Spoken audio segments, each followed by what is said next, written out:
ನೋಡಿ ಸರ್, ಇದು ತಾರ್ ರೋಡಿಂದ ಒಂದು 3/4 ಕಿಲೋಮೀಟ್ರ್ ಆಗುತ್ತಾ ಈ ರೀತಿ ರಸ್ತೆ. ಯಾವ ಕಡೆ ಈ ಕಡೆಯಿಂದ ಮೆಳೆಲ್ಲ ಬೆಳಕಡೆ ಐತೆ. ಒಂದು ಚೈನ್ ರಸ್ತೆ ಇದೆ, 33 ಅಡಿ ರಸ್ತೆ. ಒಳ್ಳೆ ದೊಡ್ಡದು ಟೌನ್ಗೆ ಅಟ್ಯಾಚ್ ಆಗಿರುವಂಥ ಜಾಗ ಈ ರಸ್ತೆ. ಒಂದು ಚೈನ್ ರಸ್ತೆ ಇರುವಂಥ ಜಾಗ ಇದು. ಮಳವಳ್ಳಿಯಿಂದ ಒಂದು 16-17 ಕಿಲೋಮೀಟ್ರ್ ಆಗುತ್ತಾ. ಕೊಳ್ಳೇಗಾಲ ಹೈವೇಯಿಂದ ಒಂದು 3 ಕಿಲೋಮೀಟ್ರ್ ಆಗುತ್ತಾ.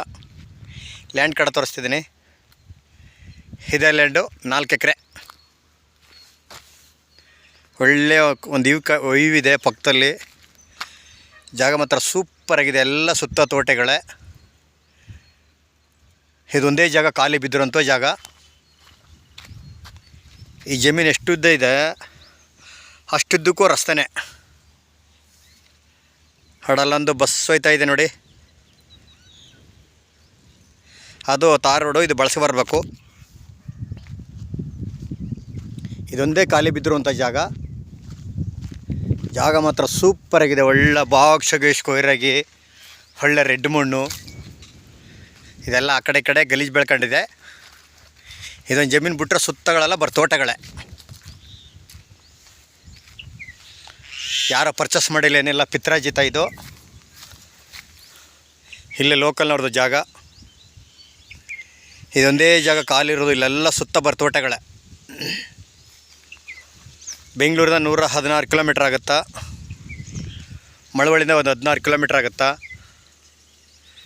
ಜಾಗ ಮಾತ್ರ ಒಳ್ಳೆ ಬಾಕ್ಷಗೇಶ್ ಕೊಯ್ರಾಗತ್ತೆ. ಒಳ್ಳೆ ರೆಡ್ ಸಾಯಿಲ್ ಎಲ್ಲ ನೋಡಿ. ಯಾವ ಕಡೆ ನೋಡಿದ್ರು ತೋಟಗಳೇ.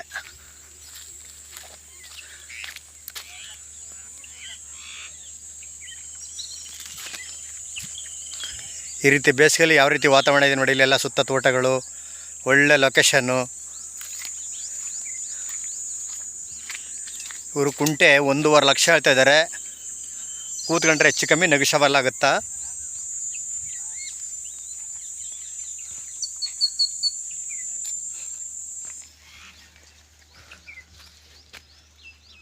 ಸುತ್ತ ತೋಟಗಳೇ ನೋಡಿ.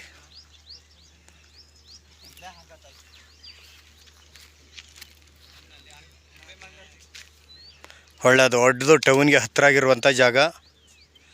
ಜಾಗ ಮಾತ್ರ ಸೂಪರಾಗಿದೆ. 4 ಎಕರೆ ಜಾಗ ಮಾತ್ರ ಒಳ್ಳೆ ಬಾಕ್ಷಾಗಿ ಸ್ಕ್ವೇರ್ ಐತೆ. ಆಮೇಲೆ ವಾಟರ್ ಬೆಲ್ಟ್ ಅಂತೂ ತುಂಬ ಚೆನ್ನಾಗಿದೆ. ಒಳ್ಳೆ ಲೊಕೇಶನ್ನು.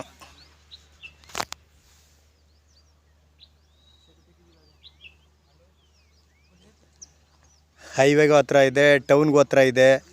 ದೊಡ್ಡದು ಟೌನ್ ಇದು. 4 ಎಕರೆ.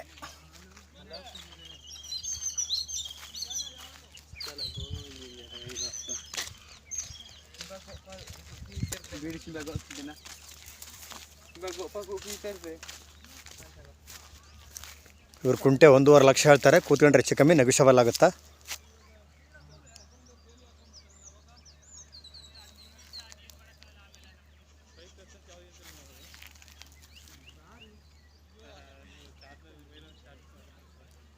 ಜಾಗ ಮಾತ್ರ ಸೂಪರಾಗಿದೆ. 3 ಜನ ಬೇಕಾದ್ರೆ ಮಡಿಕೋಬೋದು, 2 ಬೇಕಾದ್ರೆ ಮಡಿಕೋಬೋದು, 4 ಜನ ಬೇಕಾದ್ರೆ ಮಡಿಕೋಬೋದು. 1 ಎಕರೆ 4 ಜನ ಬೇಕಾದ್ರೆ ಮಡಿಕೋಬೋದು. ಕುಂಟೆ 1.5 ಲಕ್ಷ ಹೇಳ್ತಾರೆ. ಕೂತ್ಕೊಂಡ್ರೆ ಹೆಚ್ಚು ಕಮ್ಮಿ 5,000 ಹೆಚ್ಚು ಕಮ್ಮಿ ನೆಗೋಷಿಯಬಲ್ ಆಗುತ್ತೆ. ಜಾಗ ಮಾತ್ರ ಸೂಪರು. ಬೆಂಗಳೂರಿಂದ 116 ಕಿಲೋಮೀಟ್ರ್ ಆಗುತ್ತಾ. ಹೈವೇಯಿಂದ ಒಂದು 3 ಕಿಲೋಮೀಟ್ರ್ ಆಗುತ್ತಾ. 3-4 ಕಿಲೋಮೀಟ್ರ್ ಆಗುತ್ತಾ. ಟೌನಿಂದ 1 ಕಿಲೋಮೀಟ್ರು. ದೊಡ್ಡದು ಟೌನ್ ವಿಲೇಜು. ಪಿತ್ರಾಜಿತ ಯಾರೋ ಪರ್ಚೇಸ್ ಮಾಡಿಲ್ಲ. ಡೈರೆಕ್ಟ್ ಓನರು, ಇಲ್ಲೇ ಲೋಕಲ್ನವರು, ಜನರಲ್ಲು.